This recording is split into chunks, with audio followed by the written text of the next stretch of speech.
everyone, welcome to my channel, Emily Reads. This is actually my first ever video, my first ever vlog, my first ever blog of any kind, so I welcome comments in the down below. Please be kind in your comments. I'm learning. Like I said, I'm brand new, not very technologically proficient, so I'm sure I have a lot to learn. The reason why I decided to start a vlog is I enjoy watching reading vlogs as I'm working. I'm a case manager for adults with intellectual and developmental disabilities, and they live in a residential setting. And as I'm working on paperwork like monthly summaries or service plans, I enjoy watching reading vlogs to get ideas of books to read. That is how I self-care following a stressful day at work. So I thought, why not share my love of reading with other people? Let's just see what comes from it. So this video, I'm just going to be doing my TBR for June. Some of these will fit in with the Pop Sugar Reading Challenge of 2021. So as I'm sharing with you my books that I'm going to be reading this month, I'm also going to tell you what prompts that I'm using them for. Certainly they probably could be used for other prompts, but I'm going to share with you what I'm using for those prompts. The first book I'm reading, I'm actually just started today. I will probably finish it today, hopefully. And this is The Chocolate Falcon Fraud. It's a chocoholic mystery. It's by Joanna Carl. Basically, it's just a light read. I'm not using it for a Pop Sugar Reading Challenge. I just needed something light as I just finished a couple of heavier books. So I just needed something to break up what I've been reading. Basically, this follows Lee Woodyard and her husband Joe. Lee works at her Aunt Nettie's chocolate shop. She does their books and their payroll there in a small town, Warner Pier, Michigan. And so that's the characters of the series, and there's always a murder mystery to solve. Right now, so far, her stepson from her first marriage is in town. There is a film noir festival going on, and there's a competition to who can find like the best like memorabilia at this film festival. And so her ex-stepson comes up to partake in that competition, and he ends up disappearing. So what happened to him? They're trying to figure that out. So that's that book. The next book I will not be finishing this month. That's The Book of Life by Deborah Harkness.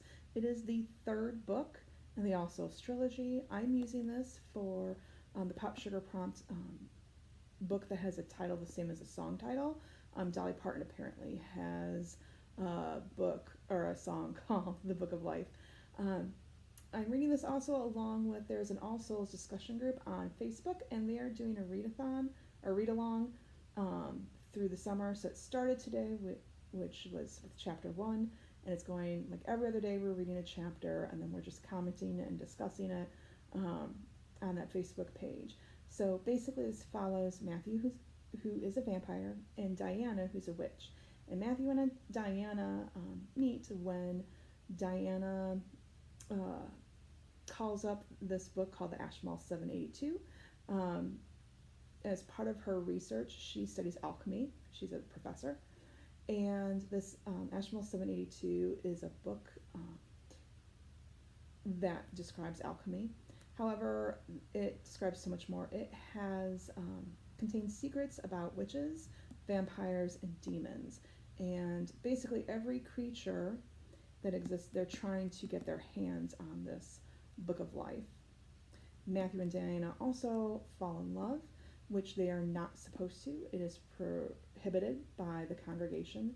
The congregation is just made up of 3 representatives, each of demons, vampires, and witches. And it's part of this agreement that they made in order so that way humans don't know about the different creatures, and they created this covenant and this congregation to kind of protect them and to keep them safe from human knowledge. So all the creatures are trying to get their hands on this Ashmal 782 because they think that it contains secrets to the origins of the different species. So this is the conclusion of the trilogy. Then the next book I plan on reading is Royal Assassin by Robin Hobb. It is the second book in the Farseer trilogy. And basically it follows Fitz, who was born illegitimately from a prince. And the first book follows him when he arrives at court at age 6. Basically his grandfather's like, I'm done raising him, now you have to raise him. So he was raised and was trained to be an assassin for the king, and he's also was beginning to learn magic. There's 2 different kinds of magic in this realm. There's wild magic, which he can communicate with animals, and then there's skill, which is he can communicate and influence people through their minds. And it can be not just necessarily across the room, like you could be hundreds of miles away and still be able to communicate and have that connection with the person. So it follows him in the kingdom and his training. In addition, there's also these raiders that come in and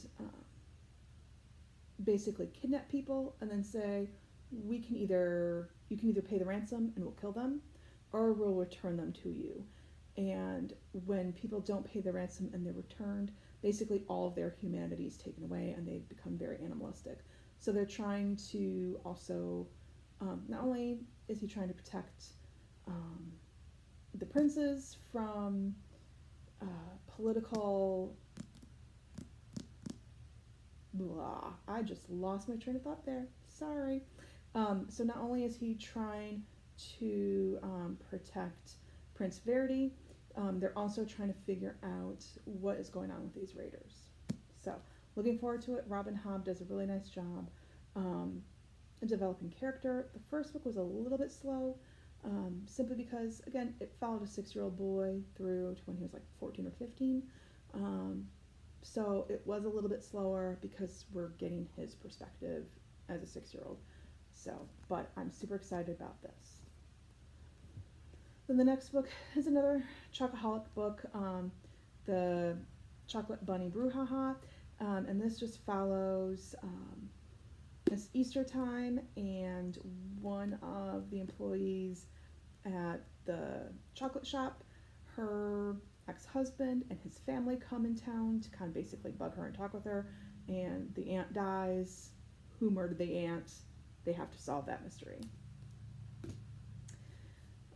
The next book is Dune Messiah and by Frank Herbert, and this is a book that I did not finish.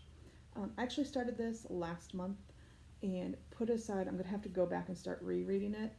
I started reading it when I was on leave from work. I had gallbladder surgery, and so I was reading it. However, I was reading it right after gallbladder surgery, so I was waking up, reading some, taking pain medicine, going to sleep, in and out of consciousness. You don't read a Frank Herbert book when you need to pay attention. Like, you don't, like, I just wasn't following along what was going on. But this continues the story of Paul Atreides, who became the leader of the Freemen. And basically, he's not only a political leader, he's also a religious leader. And so basically him trying to keep that control, that power of the throne, and also he needs to have an heir. And who's going to have his heir? Is it going to be his wife, or is it going to be his lover? I started reading the Dune series earlier this year.